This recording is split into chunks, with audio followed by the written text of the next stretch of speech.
Pasan los años construyendo un hogar, creyendo que el amor y la lealtad son suficientes para mantener las paredes en pie. Pero, ¿qué haces cuando tu propia hija convierte esas paredes en una prisión y cada recuerdo se transforma en un arma? La noche que firmé la casa a nombre de Lucía, pensé que estaba transmitiendo un legado. Jamás imaginé que estaba entregando mi paz, mi futuro, mi propia identidad. Si alguna vez te has preguntado cómo se siente ser traicionado por la persona en la que más confiabas, quédate conmigo, porque a veces perder todo lo que creías importante es la única forma de descubrir quién eres realmente. La vieja mecedora, herencia de mi abuelo, era mi centinela vespertino. Desde el porche, observaba cómo las luciérnagas encendían el césped con sus señales efímeras. El aire, cargado de madreselva y el aroma a tierra removida, evocaba recuerdos de verano, aunque ahora manchados por el amargo sabor de la traición y un persistente dolor en el pecho. El columpio, un marco inmóvil en el jardín, solo albergaba el eco de las risas alegres de Lucía. Casi podía escuchar su deleite infantil mientras perseguía mariposas, con una red en mano, un pequeño torbellino de rodillas raspadas y energía inagotable. El aroma a chicle rancio, que siempre impregnaba sus coletas, parecía flotar en la brisa. La luz del sol, filtrada por el polvo en el aire, destacaba los parches desgastados de la alfombra del salón, campos de batalla para las elaboradas fortalezas de mantas de Lucía. Yo participaba, siendo un dragón torpe o un príncipe cautivo, felizmente inmerso en su creatividad sin límites. Cada habitación resonaba con los ecos de una vida vivida entre esas paredes. La cocina, escenario de las primeras lecciones de repostería, donde sus pequeñas manos luchaban con cáscaras de huevo rebeldes. El pasillo, una galería de dibujos infantiles con crayones, figuras de palo habitando viviendas torcidas. El desván, un depósito de juguetes olvidados y reliquias polvorientas, un testimonio del implacable paso del tiempo. Recordé cuando firmé la casa. Lucía, vibrante y recién casada con Javier, rebosaba de planes, sueños de una familia que llenaría las habitaciones con risas como lo hizo ella. Parecía el curso natural, una ofrenda de padre, un linaje continuado. El monótono discurso del abogado sobre papeleo, transferencia de propiedad, la finalización del acto, se desvanecía mientras me fijaba en los ojos esperanzados y brillantes de Lucía. ¿Estás seguro, Antonio?, había insistido, asomándose por encima de sus gafas. Irreversible, una vez hecho.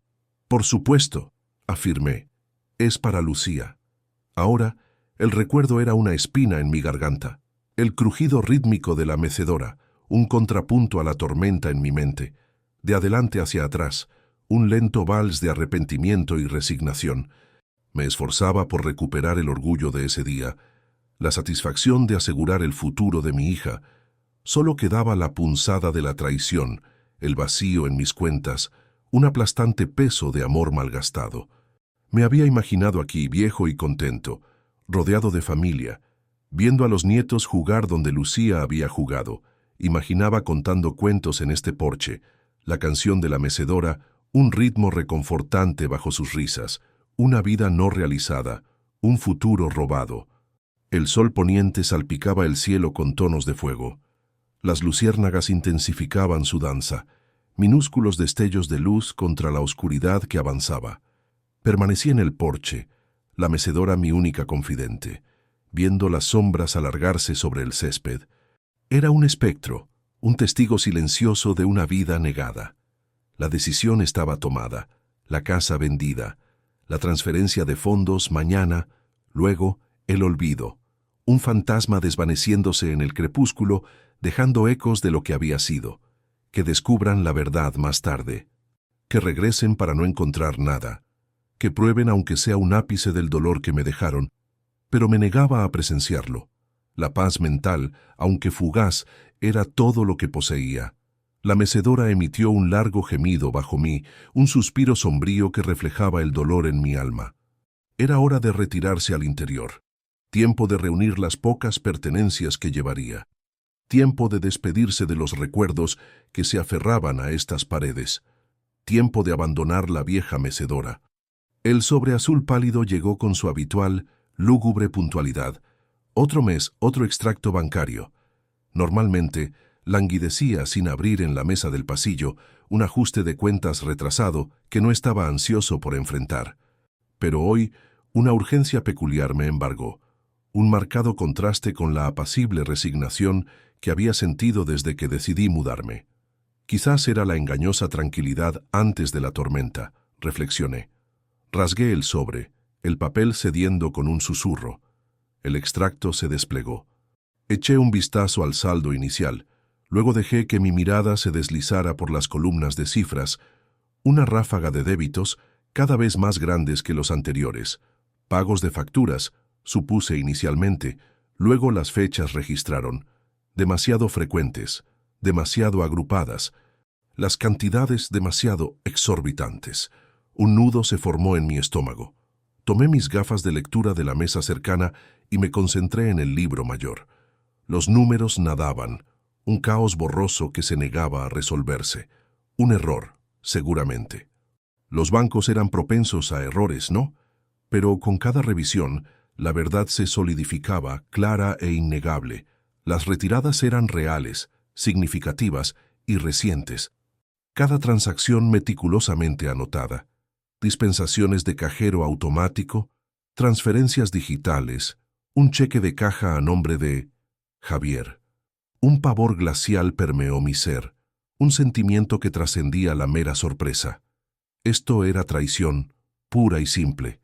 Lucía, mi propia carne y sangre, y su esposo, saqueando sistemáticamente mi nido de ahorros.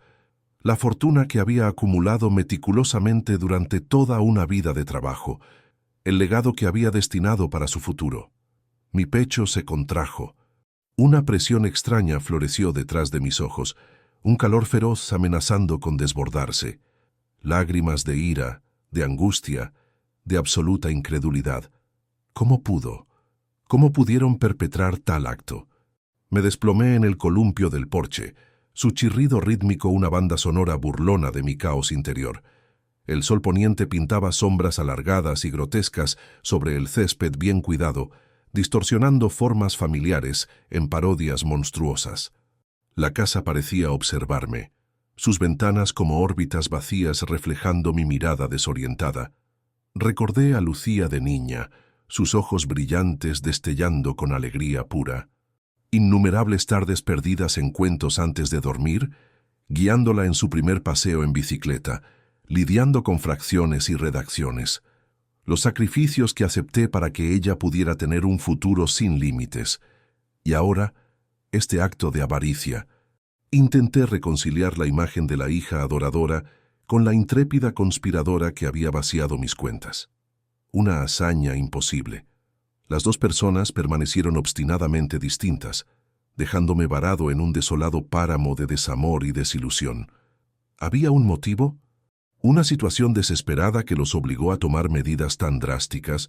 ¿O era simplemente una codicia desenfrenada? ¿Un cruel desprecio por mi bienestar? Las preguntas giraban en mi mente, sin respuesta posible. Sospechaba, en el fondo, que enfrentarles solo engendraría más angustia, más falsedades, nuevas traiciones. Inventarían justificaciones, excusas, quizás incluso intentarían desviar la culpa hacia mí. No podría soportarlo. El silencio fue roto solo por el incesante canto de los grillos, un sonido que de repente rasgó mis nervios. Apreté el extracto bancario en mi puño, el papel rasgándose bajo la fuerza de mi desesperación. Los números se disolvieron en un lío indescifrable, un epitafio apropiado para los restos de mi fe. Solté mi agarre, dejando caer el testamento arrugado al suelo del porche. Yacía allí, descartado, un monumento a un sueño hecho añicos. Me iría. Eso era seguro ahora. No solo de la casa, sino de todo. Los recuerdos, las expectativas, el más leve destello de esperanza de que Lucía pudiera de alguna manera enmendarse. Cortaría todos los lazos, me borraría de sus vidas tan completamente como ellos habían borrado mi seguridad financiera. Un merodeador nocturno. Eso era ella.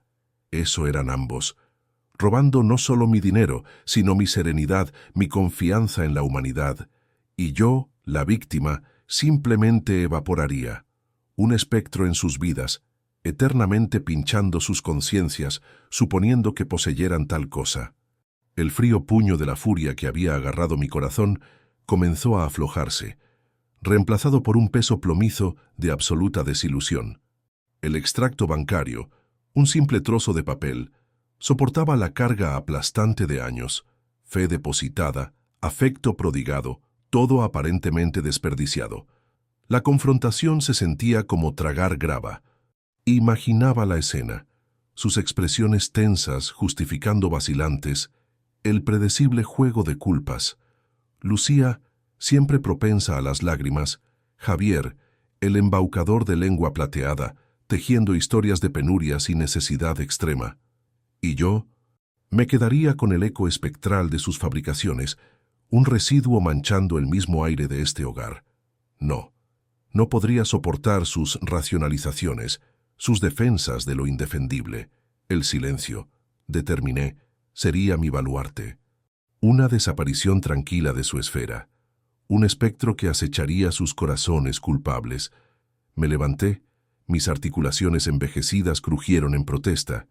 La casa se sentía profanada, corrupta. Cada posesión, cada instantánea, ahora tenía una espina. Busqué refugio arriba, en la habitación de invitados, un depósito de reliquias olvidadas. Un bolso de lona desgastado descansaba sobre el estante del armario, cubierto de motas de polvo. Lo bajé. Empacar se convirtió en un acto resuelto, un meticuloso corte de lazos. Ropa sencilla y funcional, una edición querida de Whitman, sus páginas arrugadas y subrayadas, el reloj de mi padre, su tic-tac un pequeño pulso desafiante contra el silencio. Rechacé cualquier cosa que apestara a Lucía, a nuestra existencia compartida. Pero luego, anidada en una caja llena de correspondencia pasada, la encontré. Una fotografía. Lucía, quizás de 7 años, faltándole los 2 dientes frontales, sonriendo traviesa mientras mostraba orgullosamente un renacuajo recién atrapado en un frasco de cristal. Mi corazón se retorció. No podía extirparla completamente. Metí la fotografía en el bolso. Abajo, el silencio opresivo se intensificó. Deambulé por el área de estar, mi mano trazando la columna del sofá, la familiar trama reconfortante bajo mis dedos. El hogar, donde habíamos pasado incontables tardes, leyendo, conversando, simplemente existiendo. La mesa del comedor, grabada con las crónicas de comidas familiares, risas, disputas, alimento compartido. Cada habitación albergaba 1000 recuerdos, cada uno ahora un punzante recordatorio de lo que era irrecuperable. Me detuve en el pasillo, mi mirada atraída por la pared de la galería, una historia visual de nuestra familia que abarca décadas. La graduación de Lucía, el día de su boda, navidades pasadas. No podría desmantelarla. Que la mantengan, que coexistan con los fantasmas de nuestro pasado. Mis ojos se desviaron hacia la escritura enmarcada de la propiedad, sutilmente colocada cerca de la entrada. La había firmado a su nombre años atrás, un acto de devoción, de asegurar su estabilidad, un acto ingenuo, como resultó. Sin embargo, el abogado había sido perspicaz, bendita sea su mente cautelosa. Insistió en una cláusula, una salvaguarda, otorgándome el poder de reclamar la propiedad si las cosas se deterioraban. Una contingencia que descarté como superflua en aquel entonces. Ahora era mi salvación. La casa era, una vez más, mía, y pronto no lo sería. Un último repaso. Me paré en el umbral, el bolso una presencia pesada en mi mano. La casa parecía contener la respiración, esperando mi partida, esperando su regreso. Cerré los ojos brevemente, imprimiendo la imagen de la casa, de mi vida dentro de sus paredes, en mi memoria. Luego me giré y partí, el silencio consumiéndome por completo. La cinta de asfalto se desplegaba ante el Ford, cada milla un corte de lazos. No es que quedaran muchos por cortar. El sol, una moneda fundida en el espejo retrovisor, Parecía burlarse de mi progreso hacia el este. No tenía un destino, solo una dirección lejos del cascarón vacío que había sido mi vida. Lejos de Lucía, de Javier, del fantasma de lo que creía conocer. Apreté el volante gastado, las ranuras familiares un pequeño consuelo. La vieja camioneta, una F-150 del 78, era el último pedazo tangible de mi pasado que no había sido mancillado. La compré nueva, cuando mis manos estaban callosas por el trabajo honesto, no desgastadas por años de firmar cheques y cuidar un jardín que ya no era mío. La carretera zumbaba una melodía monótona, una banda sonora para mis pensamientos fracturados.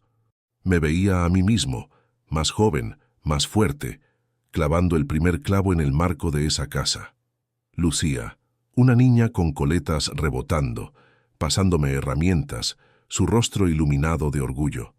La había construido para ella, ladrillo a ladrillo, sueño a sueño. Había imaginado navidades allí, nietos corriendo por el jardín, un legado de amor grabado en las paredes. Ahora, esas paredes resonaban con vacío, un testamento de un amor traicionado. Miré el indicador de combustible, oscilando cerca del vacío. No importaba. Me detendría cuando se agotara. Tenía unos cientos de euros en efectivo, suficiente para un tanque de gasolina y tal vez una habitación de motel. Más allá de eso, no me atrevía a mirar. Una oleada de náusea agitó mi estómago. No había comido desde ayer, pero la comida estaba lejos de mis pensamientos. Me detuve en el arcén, la grava crujió bajo las ruedas. Apagué el motor, el repentino silencio amplificando el zumbido en mis oídos. Cerré los ojos. Las imágenes inundaron mi mente. La graduación de Lucía, el día de su boda, los innumerables pequeños momentos que habían tejido el tapiz de mi vida. Cada hilo ahora deshilachándose, dejándome en carne viva y expuesto. ¿Dónde había fallado? Le había dado todo, más que todo, quizás. La había sofocado con mi devoción, creando un vacío que había llenado con la fría ambición de Javier. Abrí los ojos. El sol un resplandor cegador. No podía detenerme en los porqués. Eran un pozo sin fondo, y ya estaba tambaleándome en el borde. Tenía que concentrarme en los qué. ¿Qué iba a hacer? ¿A dónde iba a ir? Metí la mano en la guantera, rebuscando entre mapas viejos y recibos descoloridos. Encontré un atlas de carreteras gastado, sus páginas quebradizas con la edad. Lo pasé por las páginas, mi dedo siguiendo las líneas azules de las carreteras. Me detuve en un pequeño pueblo en Galicia, un punto en el mapa llamado Oak Grove. El nombre era irónico, casi cruel, pero era una dirección, una posibilidad. Arranqué el motor, el rugido un gruñido desafiante. Me reincorporé a la carretera dirigiéndome al oeste ahora, hacia el sol poniente. El futuro era un lienzo en blanco, aterrador y emocionante en su vacío. Tenía 73 años, solo y sin dinero, pero era libre. Y tal vez, solo tal vez, eso era suficiente para empezar de nuevo. El cartel de Santiago de Compostela pasó borroso, una mancha de esmeralda contra la noche que se avecinaba. Mi mano se apretó en el volante, el cuero un marcado contraste con mi palma sudorosa. Murmuré tranquilidades sobre la fatiga, sobre el atractivo de la carretera abierta. Sin embargo, un susurro insistente roía el borde de mi mente, creciendo más fuerte con cada milla hacia el oeste. Conjuré la casa, la familiar queja de las tablas sueltas bajo los pies, el sol de la mañana bañando la cocina en oro. Era más que solo madera y clavos, era una bóveda de momentos queridos, ecos de risas y lágrimas, un tapiz tejido con fiestas y hitos. Y ellos la habían tomado, no con fuerza bruta, sino con una avaricia sutil y creciente que hería más profundamente que cualquier asalto físico. El espejo retrovisor reflejaba una cinta interminable de asfalto desenrollándose detrás de mí. La camioneta vibraba bajo mí, una bestia de carga firme y confiable. Huir se sentía absurdo, cobarde. De repente pisé el freno, los neumáticos gritaron en protesta. Puse la marcha atrás, esparciendo grava en la carretera mientras giraba la camioneta, apuntando su nariz de nuevo hacia Santiago. La decisión se sentía precipitada, casi imprudente. Pero una resolución incipiente comenzó a florecer dentro de mí, eclipsando el cansancio y la desesperación. El dinero era secundario, aunque Dios sabía que lo necesitaba desesperadamente. Esto era sobre algo más fundamental: dominio. No solo sobre la casa, sino sobre mi propia existencia.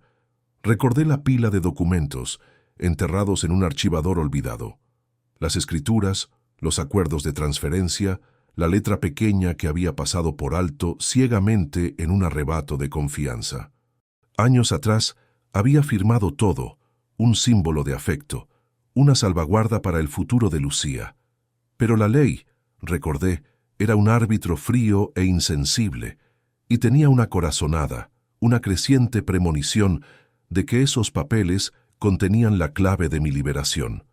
Imaginé el rostro de Lucía, su ceño liso arrugado de esa manera familiar cuando le negaban sus deseos, y Javier, su cabello pegado hacia atrás, su sonrisa untuosa, su mano perpetuamente extendida, siempre esperando, siempre tomando.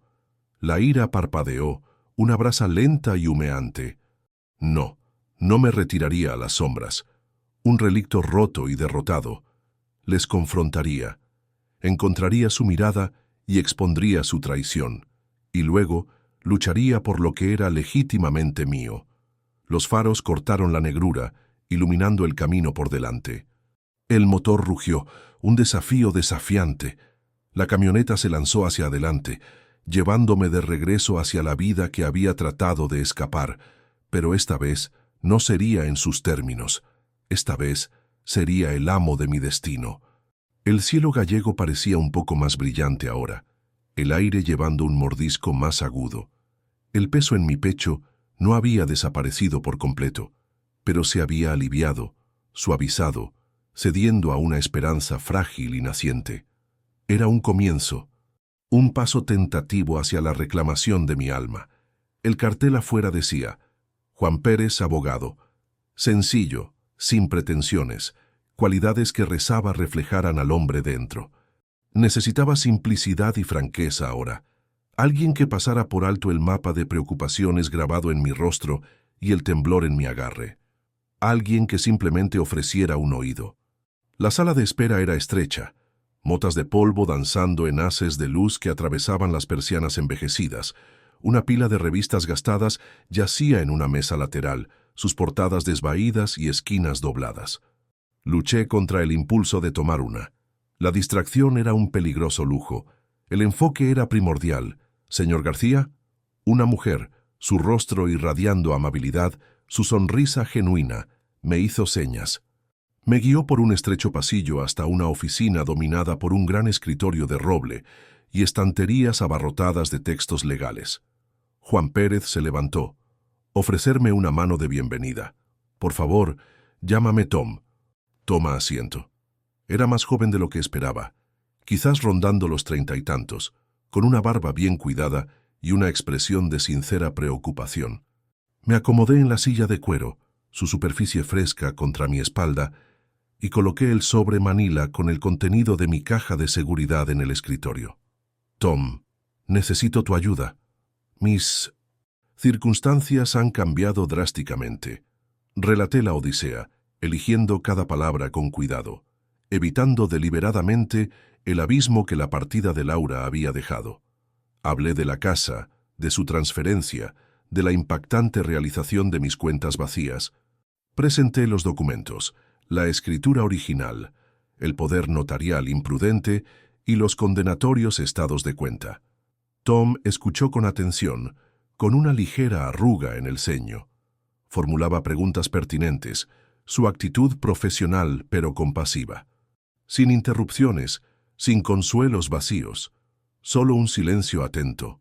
Una vez terminé, se reclinó, su mirada pensativa. Esto es complejo, señor García, pero lejos de ser una causa perdida. Ese poder notarial es amplio, pero carece de la autoridad explícita para vaciar sus cuentas. Y las condiciones que rodean la transferencia de la propiedad, si puede demostrar influencia indebida, manipulación. Influencia indebida, Repetí, el término legal parecía inadecuado para capturar la coerción sutil, el peso implacable de la expectativa. Es un principio legal, aclaró Tom. Demostrar que se aprovecharon de su confianza, de su estado vulnerable, para inducirle a actuar en contra de sus propios intereses. En el paisaje desolador de mi desesperación, un frágil brote de esperanza comenzó a florecer. «Entonces tengo una oportunidad», Tom asintió con firmeza. «Una muy significativa, en mi opinión, especialmente con esta documentación.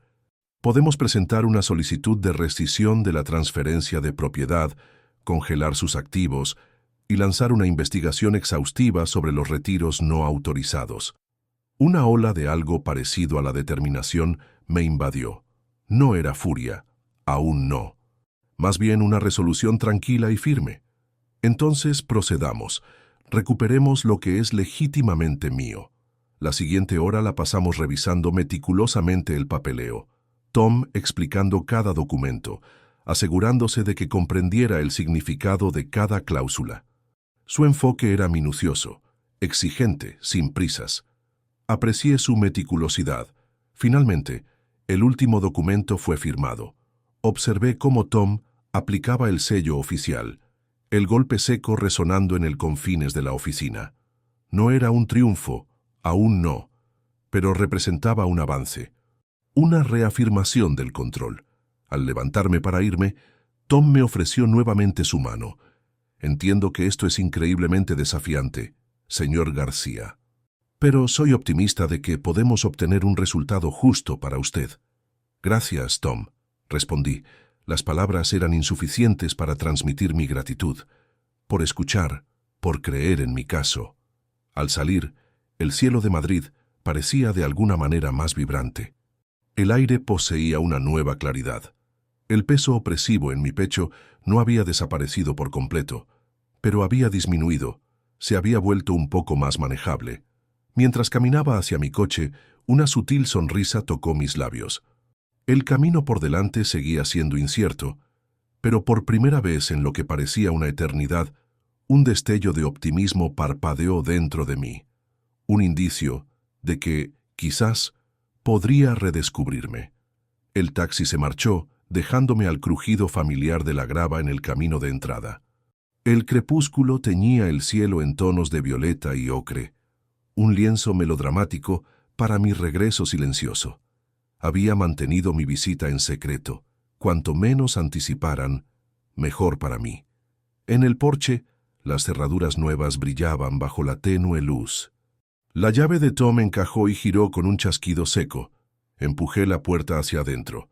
Un aroma agudo con cera de limón y pesado con notas florales artificiales asaltó mis sentidos, sin duda, obra de Laura. El lugar, no visto durante semanas, se sentía extraño, perturbadoramente desviado. Imaginé su pantomima doméstica, cenas en la mesa, carcajadas rebotando donde las mías solían resonar. O más bien, solían. Mi espera no fue larga. 2 faros cortaron la ventana del salón, seguidos por el ruido de los neumáticos. Una puerta de coche se cerró de golpe, luego otra. En el pasillo, mi pulso martilleaba, un contrapunto sordo a la tormenta que se acercaba. Laura y David entraron tambaleándose por la puerta, cargados de compras. Laura se congeló, la sorpresa grabada en sus rasgos, endureciéndose rápidamente en algo mucho menos agradable. David, siempre un reflejo, mostró su shock inicial. Luego, un ceño fruncido asomó en su frente. «¿Qué demonios haces aquí?», ladró dejando caer una bolsa con un ruido húmedo. Un frasco se rompió, liberando fragmentos y un agudo aroma avinagrado. «Esta es mi casa», logré decir, mi voz como una bisagra oxidada. No había tenido la intención de hablar, pero las palabras se abrieron paso. «No, no lo es, la cediste. ¿Recuerdas haber firmado algo, papá?». La voz de Laura, tensa con algo parecido al pánico, sonaba aguda. Colocó su carga con cuidado. «Cambié las cerraduras», ofrecí evitando su mirada. «No puedes simplemente entrar y hacer eso». David avanzó, su rostro enrojeciendo. «Vivimos aquí, pertenecemos aquí». «¿De verdad?». Finalmente miré a los ojos de Laura, ¿Imaginaste que no me daría cuenta? Los retiros, la transferencia de propiedad. Papá, no seas absurdo, susurró Laura, su tono suavizándose, bordeando la súplica. Nunca lo haríamos. Ahórrate el papá, corté, años de resentimiento reprimido surgiendo como una marea tóxica. Vaciaron mis cuentas. Sabían exactamente lo que estaban haciendo. Lo necesitábamos, intervino David, su voz quebrándose. Estamos construyendo un futuro. Tú ya pasaste esa etapa. ¿Para qué lo necesitas de todos modos? Sus palabras flotaban, afiladas y crueles. La crueldad del comentario dolía. Eso no es lo que ocurrió, papá. Sabes que nunca haríamos nada para hacerte daño, suavizó Laura, lanzando a David una mirada silenciadora. Solo lo tomamos prestado. Pensábamos devolverlo, cada centavo. ¿Prestado? La palabra se convirtió en arena en mi lengua. Prestado sin decir una palabra. Prestado todo. Planeábamos decírtelo, insistió Laura, sus ojos brillando con lágrimas que podrían ser genuinas. Solo necesitábamos un poco más de tiempo. ¿Tiempo para desaparecer? Contrarresté mi voz muerta. David se lanzó hacia adelante, los puños apretados. Sal de esta casa, viejo, antes de que te saque a la fuerza. Laura jadeó, horrorizada. David, basta. Permanecí inmóvil, mi mirada fija en David. Que fanfarroneara, que amenazara, ya lo había perdido todo. El silencio creció, espeso y pesado, roto solo por la respiración entrecortada de Laura. Observé los cálculos parpadear detrás de sus ojos, los desesperados intentos de recuperar el control de la situación que se desmoronaba. «Papá, por favor», susurró, su voz temblando. «Hablemos. Podemos encontrar una solución». Simplemente la miré, mi expresión un lienzo en blanco. No quedaba nada por discutir. La fractura estaba completa. La confianza, el afecto, cada vínculo roto, barridos como torbellinos de polvo en un viento desértico. Me giré y me retiré por el pasillo, dejándolos de pie en medio de los escombros de vidrio y comestibles, sus rostros un mosaico de furia, miedo y quizás un destello de remordimiento. La última luz había drenado del cielo, dejando el mundo bañado en gris. Ascendí las escaleras, cada paso una pequeña victoria arduamente ganada. La casa me pertenecía una vez más, al menos por ahora, y en este instante eso era suficiente. «¿No has oído lo último de esto, viejo?» La voz de David, espesa con veneno, resonó en el repentinamente cavernoso pasillo. Laura se paró a su lado, su rostro una máscara de furia que apenas reconocía. «¿Crees que has ganado?» «Esto no ha terminado». Simplemente me quedé allí, enmarcado en la puerta, un centinela silencioso viendo mi vida desmoronarse a mi alrededor. La casa, una vez un santuario de risas y amor, ahora reverberaba con los ecos venenosos de su ira. Se marcharon, cerrando la puerta de un portazo, con una fuerza que hizo vibrar las ventanas. El chirrido de los neumáticos en el camino de entrada fue su último y brutal punto final. Luego, silencio. Un silencio denso y sofocante que se cernía sobre mí, más pesado que cualquier peso físico. Caminé por la casa, habitación por habitación, un fantasma rondando las escenas de su vida anterior. El aire colgaba estancado, espeso con el residuo de su presencia. El perfume empalagoso de Laura en el dormitorio, la colonia barata de David aferrándose a las cortinas del salón. Cada aroma era una nueva punzada de dolor. El salón, una vez un refugio de tardes compartidas y fuegos crepitantes, se sentía estéril y frío. Sus muebles, modernos y sin carácter, parecían burlarse del encanto inherente de la habitación. Pasé mi mano sobre la superficie lisa y sin alma de su mesa de café, sin sentir nada más que vacío. Arriba, la habitación de Laura, su habitación de infancia, era un santuario para una extraña. Desaparecidos estaban los carteles de estrellas del pop y las estanterías rebosantes de libros. En su lugar, decoraciones minimalistas y una cuidadosamente seleccionada colección de ropa cara, todo gritando una vida que ya no comprendía. El baño, una vez lleno de los sonidos de su risa juvenil y el aroma de baño de burbujas, Ahora olía débilmente a laca para el cabello y arrepentimiento. Vi su reflejo en el espejo, pero era mi propio rostro cansado el que me devolvía la mirada, grabado con líneas de decepción y pérdida. De vuelta abajo, comencé, no con furia, no con lágrimas, sino con una tranquila determinación. Abrí ventanas, dejando entrar el aire fresco de otoño, ahuyentando el olor rancio de su descontento. Comencé con el salón, empujando sus muebles insípidos al centro de la habitación, creando una isla caótica en un mar de potencial. Luego fui al desván. Las escaleras empinadas y estrechas crujieron bajo mi peso mientras subía. Cada paso un pequeño acto de desafío. Allí arriba, envueltos en polvo y recuerdos olvidados, estaban mis viejas pertenencias, los robustos muebles de roble que mi padre había construido, el sillón de cuero gastado en el que había pasado incontables horas leyendo, la alfombra persa que mi esposa había elegido meticulosamente. Con un gruñido de esfuerzo, comencé a bajarlos pieza por pieza. El aroma de la madera antigua y la tela descolorida llenó el aire, un bálsamo reconfortante para mi alma herida. Cada objeto se sentía como un amigo familiar, un recordatorio de la vida que había construido, la vida que aún, en algún sentido fundamental, era mía.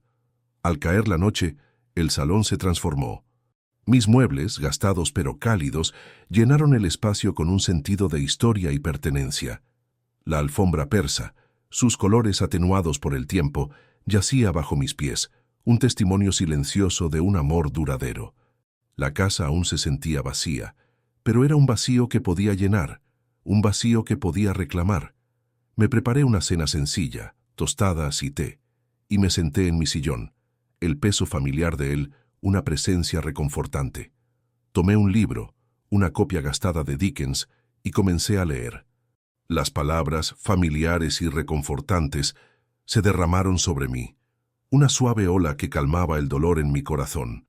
El sueño vino fácilmente esa noche, un sueño profundo y sin sueños. Cuando desperté, el sol se filtraba por las ventanas, proyectando largas sombras a través de la habitación. La casa aún guardaba los ecos de su partida, pero también contenía la promesa de un nuevo comienzo. Me levanté, me preparé una taza de café y me paré en la ventana, mirando al jardín. Las hojas estaban cambiando, pintando el paisaje en tonos de oro y carmesí. Era una vista hermosa, un recordatorio de que incluso ante la pérdida, la vida continúa. Y yo también lo haría. El silencio en la casa se aferraba como telarañas, espeso con palabras no dichas. El peso familiar de los viejos muebles, sin embargo, ofrecía un pequeño ancla, un comienzo. Entonces, el golpe en la puerta. Marta Fernández, mi vecina durante 2 décadas, se paró sonriendo en el porche, una cazuela irradiando aromas sabrosos. Arturo, comenzó, su voz un bálsamo cálido. No te he visto por aquí. Pensé que esto podría ayudar. Pollo con arroz, un pequeño detalle. No me había considerado como alguien con un detalle designado, cortesía de la cocina de Marta. Más probablemente, era simplemente pura y sin adulterar comodidad en un plato. Marta, eso es increíblemente considerado. Tonterías, respondió ya entrando. Para eso estamos los vecinos. Colocó la cazuela en el mostrador, su mirada recorriendo la habitación, registrando los muebles que habían vuelto a emerger. ¿Has estado ocupado haciéndolo un hogar de nuevo? Intentando, admití, la palabra atragantándose en mi garganta. Una suave palmada en mi brazo. Lo será, siempre lo es. Esta casa tiene buenos cimientos, Arturo. Y recuerdos en capas. Una pausa, sus ojos suavizándose con la pregunta. He oído, bueno, el pueblo ha estado hablando, supongo, sobre Laura. Me tensé, una ola familiar de vergüenza bañándome. Es un desastre. La vida frecuentemente lo es, declaró Marta, su tono desprovisto de acusación. Solo recuerda, Arturo, no estás solo. La gente se preocupa por ti aquí. Abriendo un armario, sacó un plato y comenzó a servir una porción. Come. Pareces haber estado quemando la vela por ambos extremos. Hice lo que se me dijo. El pollo con arroz, sencillo y saludable, proporcionó un sustento muy necesario. El silencio, solo interrumpido por el suave tintineo del tenedor contra la porcelana, calmó mis nervios desgastados. Al día siguiente, me atreví a ir al jardín, un desierto de abandono. A Laura le gustaba el orden prístino, arbustos geométricos y espacios bien cuidados. Sin embargo, yo recordaba la pura alegría de Sara en este estallido de color y fragancia. Comencé la ardua tarea de desherbar, arrancando raíces tenaces, sintiendo la tierra fresca entre mis dedos. Mis músculos gritaban con cada inclinación y estiramiento, un coro de protesta. Sin embargo, el trabajo resultó extrañamente restaurador, proporcionando una pequeña medida de dirección a mi día. Más tarde, Marta apareció al borde del jardín, una regadera balanceándose en su mano. ¿Necesitas ayuda para domar esta jungla?, preguntó, una sonrisa arrugando las esquinas de sus ojos. Me enderecé, limpiando la suciedad de mi frente. Ciertamente podría usar algo de ayuda, sí. Está completamente descontrolado. Juntos, trabajamos entre la vegetación indómita, luchando contra las malas hierbas, aireando el suelo, alentando nueva vida desde la tierra. Marta compartió historias divertidas de percances en el jardín, los tomates eternamente verdes, las rosas precoces. Yo conté historias de las dalias campeonas de Sara, el huerto abundante que nos alimentó durante años. Mientras trabajábamos codo con codo, me encontré desahogándome sobre Laura. La traición, el resentimiento latente, el profundo desamor. Marta escuchó con paciencia inquebrantable, ofreciendo palabras tranquilizadoras de consuelo y tranquilidad. Se abstuvo de ofrecer soluciones fáciles. En su lugar, me concedió el espacio para desahogarme, para sentirme reconocido. «¿Sabe?», comentó mientras el crepúsculo comenzaba a pintar el cielo en tonos de naranja y violeta, proyectando largas sombras sobre el jardín. Laura siempre ha sido ambiciosa, ambiciosa hasta el exceso. A veces, esos rasgos eclipsan lo que realmente importa. No ofrecí excusas, no había ninguna. Pero eso no significa que tengas que perder de vista lo importante, Arturo, continuó Marta. Su voz una suave corriente.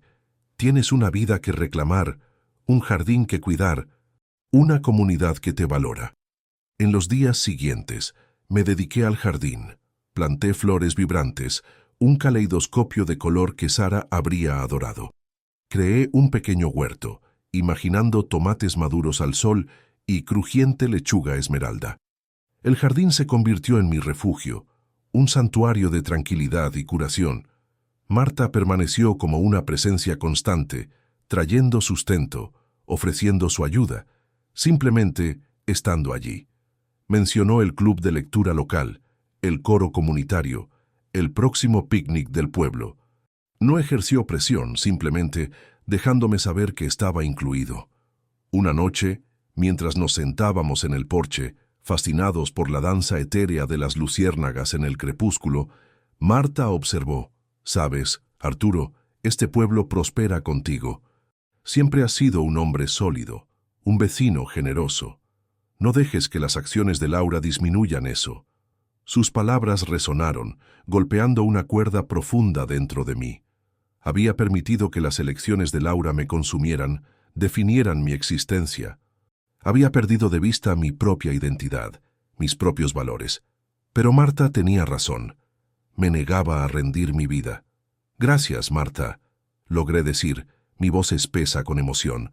«Por todo», ella sonrió, sus ojos brillando a la tenue luz. «Somos vecinos, Arturo. Eso es lo que estamos aquí para hacer». La entrega diaria del cartero generalmente era algo sin importancia. Correo basura, facturas, folletos del supermercado. Hoy, sin embargo, un rectángulo cremoso, pesado y refinado ocupaba la primera posición. Escrito a máquina, mi nombre y dirección, pero el remitente solo ofrecía una ciudad: Barcelona. Un temblor visitó mis manos mientras lo llevaba adentro. Conocía a su emisora. En la cocina, el sobre yacía sobre el pino fregado como una artillería dormida. Rastros del pastel de manzana de Marta, un dulce fantasma en el aire, hicieron poco para calmarme. Finalmente, lo levanté, El papel lujoso bajo dedos envejecidos, una respiración vacilante. Luego, el desgarro. La letra de Laura, más apretada y disciplinada de lo que el recuerdo servía, se adentraba en medias res. «Papá», comenzaba, «me faltan palabras, o quizás estranguladas por ellas.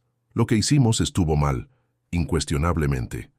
No existe excusa, ninguna justificación será suficiente. Lo sé, comprenderías si me cortaras para siempre». Luego vino la explicación, el intento de explicar, sus motivos. Las finanzas fallaron, se sintieron acorralados. La intención nunca fue herir, realmente. El reembolso siempre fue planeado, hasta el último céntimo, una vez que la marea cambiara. Fabricaciones disfrazadas de verdad, lacadas en arrepentimiento. Arrepentimiento, sospecho, por la exposición más que por la culpa. Siguió una disculpa, larga y serpenteante, cargada de autocompasión y justificaciones apenas veladas. «Me echaba de menos», escribió. «Las cenas de domingo, las charlas en el jardín, esos días pasados. Esperaba, de alguna manera, que pudiéramos reparar la fractura». 2 veces recorrí el paisaje de la carta, cada lectura pintando un matiz diferente de vacío. La ira albergada durante tanto tiempo parecía finalmente agotada, dejando un vacío doloroso. ¿Era el perdón floreciendo o simplemente el agotamiento asentándose? Quizás aceptación de un nuevo y no bienvenido amanecer. La casa zumbaba con un silencio intensificado. No el silencio sofocante de los últimos meses, espeso con resentimiento, sino un silencio reflexivo y tranquilo. Un silencio que permitía el compás medido del reloj de pie para penetrar, el suave susurro de las hojas contra el cristal, la cadencia constante de mi corazón. Desenterré papelería de un cajón, una sencilla tarjeta de color crema adornada con un borde floral desvaído. El peso familiar del bolígrafo me ancló. ¿Qué palabras podrían posiblemente salvar el abismo que ahora nos separaba? Después de un momento, comencé. «Paloma», escribí, «gracias por tu carta. Entiendo que estás atravesando momentos difíciles. Ahora me estoy centrando en la sanación y el bienestar.